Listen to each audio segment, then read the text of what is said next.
Telugu box ఆఫీస్లో sensation సృష్టించిన Hanuman cinema విజయం తర్వాత దానికి సీక్వెల్ గా రాబోతున్న జై హనుమాన్ సినిమాపై భారీ అంచనాలు నెలకొన్నాయి. ప్రశాంత్ వర్మ, తేజ సజ్జా కాంబినేషన్లో తెరకెక్కుతున్న ఈ సూపర్ హీరో ప్రాజెక్టు గురించి గత కొన్ని రోజులుగా సోషల్ మీడియాలో షాకింగ్ రూమర్స్ చెక్కలు కొడుతున్నాయి. వార్తల ప్రకారం హనుమాన్లో ప్రధాన పాత్ర పోషించిన తేజ సజ్జా జై హనుమాన్ నుంచి తప్పిపోయారని, కాంతారా ఫేమ్ రిషబ్ శెట్టి చేరడం వల్ల అతని పాత్ర తగ్గిపోయిందని ప్రచారం జరుగుతోంది. అయితే ఈ ప్రచారం పూర్తిగా అబద్ధం. నిజానికి తేజ సజ్జా ఇప్పటికే స్పష్టం చేశారు. జై హనుమాన్ లో తన పాత్ర చిన్నదే, రిషబ్ శెట్టి పాత్ర ప్రధానంగా ఉంటుంది. తేజ, దర్శకుడు ప్రశాంత్ వర్మ మధ్య ఉన్న సాన్నిహిత్యం దృష్ట్యా తేజ సినిమా నుంచి తప్పుకోవడం అసాధ్యం. ఇప్పటికే వీరిద్దరూ జాంబిరెడ్డి వంటి హిట్లను అందించిన కాంబినేషన్ గా ఉన్నారు.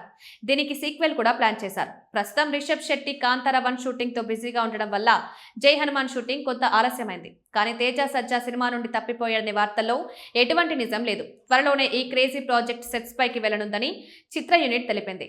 ఈ క్రమంలో జై హనుమాన్ కోసం అభిమానుల అంచనాలు ఇంకా పెరుగుతున్నాయి. తేజ, రిషబ్ కలయిక మరోసారి ప్రేక్షకులను సర్ప్రైజ్ చేయనుందనే భావన బలంగా ఉంది.